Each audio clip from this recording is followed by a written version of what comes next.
शुक्रिया सर।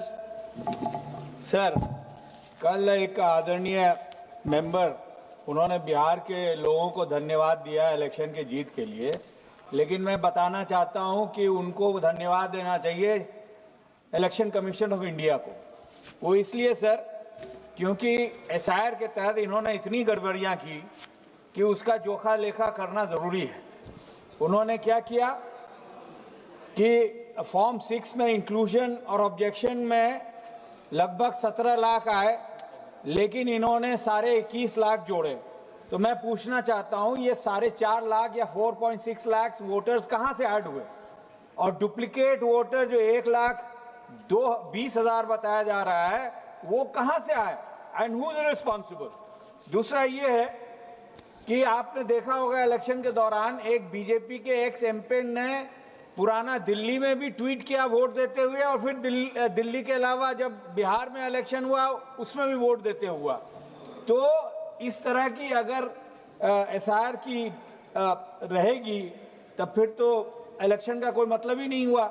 तो मेरा कहना ये है सर कि ये एसआईआर जो है ये सिस्टमैटिक इंस्टीट्यूशनल रिगिंग है, और जिसके वजह से बिहार की सरकार बनी।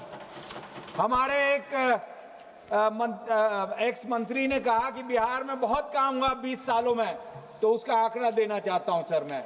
पिछले 20 सालों में जो डबल इंजन की सरकार रही, वहां पे अगर स्कूल की बात करें तो 72 स्कूल है पर लाख, और इंडिया का है 131। हॉस्पिटल बेड 1 लाख पे 22, इंडिया का है average 80। Colleges 8 versus 31, engineering college 7 versus 30, doctors एक डॉक्टर पे 29,000 बिहार के लोग हैं, बनस्पत एक डॉक्टर के हिंदुस्तान के 800 लोग हैं। Per capita income sir India की अगर 2.5 लाख है तो बिहार की 1/4 भी नहीं है, 65,000। और जहां से मैं आता हूं सीमांचल से, वहां सिर्फ 23,000 है। और उसमें आप जो है आप प्रशासन को इजाजत देते हैं कि आप जो है 10,000 रुपये दीजिए, 1 करोड़ 40 औरतों के बीच में बांटे, तो उसको अंदाजा लगाइए कितना असर पड़ेगा। और वही नहीं सर, अगर और वही नहीं, और क्यों ये एसआईआर हुआ मैं उसकी हिस्ट्री बताता हूं।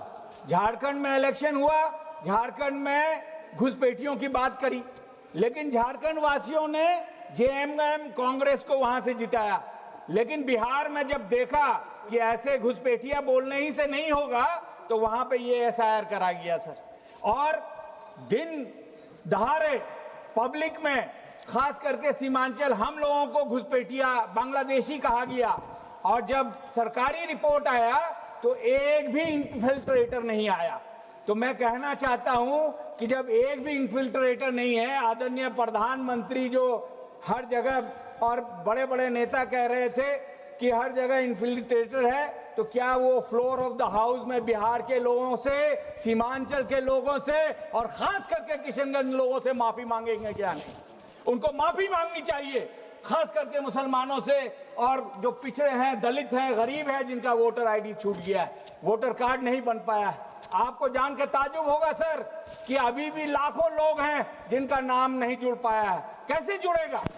13 करोड़ की आबादी में 3 करोड़ लोग अपने परिवार को पालने के लिए दूसरे राज्यों में खट रहे हैं। और जब बिहार के लोग आदरणीय होम मिनिस्टर से पूछते हैं कि यहाँ फैक्ट्री चाहिए, तो उसको बताया जाता है कि आपके पास जमीन नहीं है। लेकिन उसके कुछ ही दिन पहले 1050 एकड़ जमीन उनको 1 रुपया प्रति एकड़ के दर पे 1 साल के दर पे दिया गया। तो क्या ये बिहारियों के साथ इंसाफ है? जब राहुल गांधी जी ने एसआईआर के खिलाफ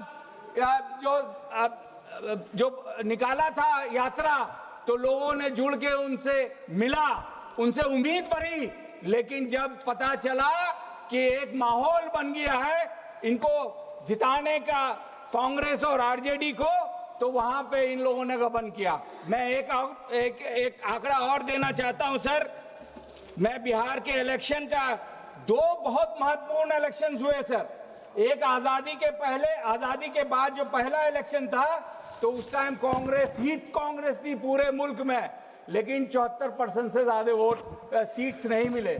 84 में इंदिरा जी के माटे डैम के बाद 76% कांग्रेस कैंडिडेट यहां जीते, लेकिन अभी 25 का आप इलेक्शन का आंकड़ा देखेंगे तो बीजेपी को 89% सीट मिले, जदयू को 84% सीट मिले, और एक और गठबंधन के उनके पार्टी के साथी है उनको 83% सीट्स मिले। क्या ये मुमकिन है कि बिहार में 20 साल में जो डबल इंजन की सरकार बीजेपी जदयू की, जो हर मामले में बिहार को सबसे पीछे रखा है, वो कभी हो सकता है? सर, पार्लियामेंट में पिछले 3 साल से मैं जब भी आता जाता हूं सर, तो हमारे अच्छे रिश्ते हैं, जितने भी कर्मचारी हैं, जितने भी पुलिस फोर्सेस हैं, तो वो कहते हैं कि भैया एएमयू का क्या हुआ। सब चाहते हैं कि एएमयू वहां हो, लेकिन ये मिली जुली सरकार चाहती नहीं कि वहां एएमयू बने। आपको लगता है वो लोग वोट देंगे इस सरकार को? कतई नहीं। और एक बात कहते हैं, जब से मध्य प्रदेश छत्तीसगढ़ इलेक्शन का रिजल्ट आया तो लोग कहते हैं भैया अगर एजिटेशन करना है तो ईवीएम हटाने का एजिटेशन कीजिए, नहीं तो इनको हराना मुमकिन नहीं है, क्योंकि ये वोट चोरी करके सरकार बनाते हैं। सर, मैं ज्यादा समय नहीं लेके ये दर्शाना चाहता हूं कि मेरा सजेशन है कि आप बैलेट से वोट कराइए। और सर 5-6 जगह इलेक्शन है सर, आप आसाम से हैं, मैं चाहता हूं कि कम से कम आसान से शुरुआत कराइए, उसके अलावा मॉडल कोड ऑफ कंडक्ट कराइए। अगर कोई भी रिलीजियस टोन का इस्तेमाल करे उसको बर्खास्त करिए। Revert back to the old system of appointing chief justice, chief election commissioner, immunity given to chief election commissioner through Election Commission Act 2023 should be done away with. Access to CCTV footage, इसकी CCTV footage हर booth में, हर जिला में candidates और parties को कम से कम 5 साल के लिए मुहैया कराइए, उसको मत हटाइए। और आखिर में मशीन रीडेबल वोटर लिस्ट सबके लिए उपलब्ध कराइए सर। ये वोट चोरी रोकिए, और राहुल गांधी जी ने कहा उसको सीरियसली लीजिए, वरना हमारी डेमोक्रेसी नहीं रहेगी। बहुत बहुत शुक्रिया, धन्यवाद सर।